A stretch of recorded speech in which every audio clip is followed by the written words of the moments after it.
Walk into any room of 60-year-old men from 1965, and you'd see something strange by today's standards. Most of them still had their hair. Not thinning, not receding, not hidden under a hat. Full heads of hair on men who smoked, drank, and never touched a multivitamin in their lives. So what changed? Because it wasn't genetics. Genetics don't shift in 50 years. Something else did. And 4 specific decisions are responsible for the epidemic of 20-something men watching their hairline disappear in the mirror. Decision 1. The kitchen. Sometime in the late 1960s, breakfast begins to change. A mother reaches for a brightly colored box of cereal instead of eggs and toast made from scratch. It feels like progress. Faster mornings, easier cleanup, happy kids. Before long, millions of families have made the same quiet trade without ever realizing they were changing more than breakfast. The strangest part? That decision didn't just change breakfast. Years later, researchers would discover it may have changed the environment every hair follicle depended on.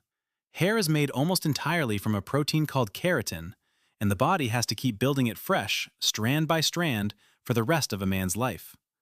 That takes raw material, protein for the amino acids each strand is built from, iron to help carry oxygen through the microscopic capillaries feeding the follicle, and zinc, which supports normal follicle repair.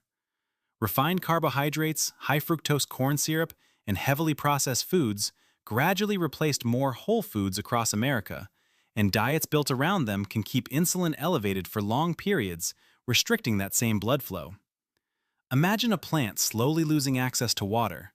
It doesn't die overnight. Week after week, it looks almost the same. Then one day you realize it isn't growing anymore. Hair follicles behave in a surprisingly similar way. Starved of oxygen and nutrients over time, they can begin the process researchers call miniaturization. The hair doesn't disappear all at once. It simply grows back a little thinner, a little shorter, until one day it doesn't come back at all. But here's where the story takes an unexpected turn. Even if every family had kept eating the same breakfast they ate in 1965, researchers believe the trend still wouldn't have stopped. Because the kitchen wasn't acting alone. Another quiet change had already begun reshaping the body from the inside. Decision 2. The indoors. Somewhere in the late 1970s, another quiet shift was unfolding. It didn't happen in the kitchen, it happened at work. Jobs that once kept men outdoors gradually moved inside. Manufacturing gave way to offices. Construction crews became office staff. Long hours under the sun became long hours beneath fluorescent lights. It felt like progress. Cleaner, safer, more comfortable. Few people stopped to wonder what the body might be losing in the exchange. Years later, researchers uncovered something surprising. Hair follicles actually contain vitamin D receptors built directly into the tissue, and vitamin D helps regulate the normal cycle a follicle moves through as it grows and rests. That meant sunlight wasn't just warming the skin, it was quietly supporting one of the biological systems hair depends on. As less time was spent outdoors, vitamin D levels often declined, and lower vitamin D has been linked to several forms of hair loss. Think about how much daylight quietly disappeared from an ordinary week. Lunch breaks moved from a park bench to a desk. Weekend projects gave way to television. Office windows replaced open skies. None of those changes felt unhealthy. They simply reduced something the human body had depended on for thousands of years without anyone giving it much thought. But here's the part almost nobody saw coming. Even sunlight wasn't the biggest pressure building against the follicle. The next change followed men home every night, and unlike the workday, it never seemed to end. Decision 3. The air itself. Even if every family had kept eating the same meals they ate in 1965, this next change still would have mattered. Somewhere in the late 1970s, a man leaves for work on a busy city street. Traffic is heavier than it used to be. Factories run longer.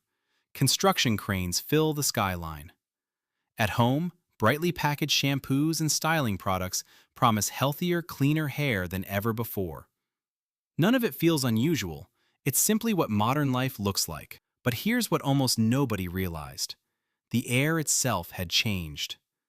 As cities grew, So did exposure to fine particulate pollution, tiny particles small enough to settle onto the skin and scalp.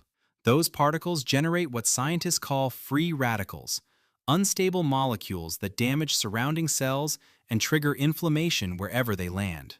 Chronic, low-grade inflammation like that can interfere with the environment healthy follicles depend on. At the same time, many everyday hair products became more chemically complex than the simple soaps and tonics they replaced. Individually, none of these changes looked alarming. Together, they quietly added another layer of stress. Imagine dust settling on a finely tuned machine every single day. One layer isn't enough to stop it, neither are 10. But year after year, without regular cleaning, the machine begins working just a little less efficiently. Hair follicles respond in a surprisingly similar way. They don't fail overnight. They slowly lose resilience until the effects finally become visible in the mirror. The remarkable part is that almost nobody noticed this shift while it was happening.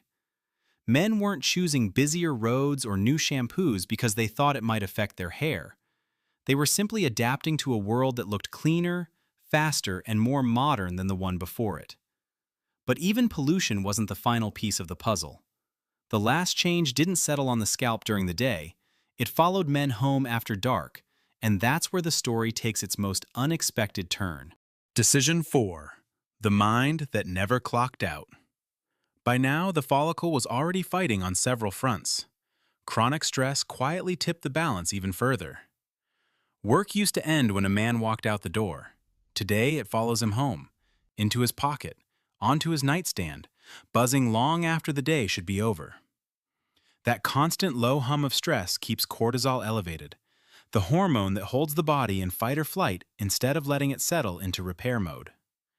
Hair follicles are especially sensitive to this, since they're among the fastest growing tissue in the body, constantly producing new cells just to keep up.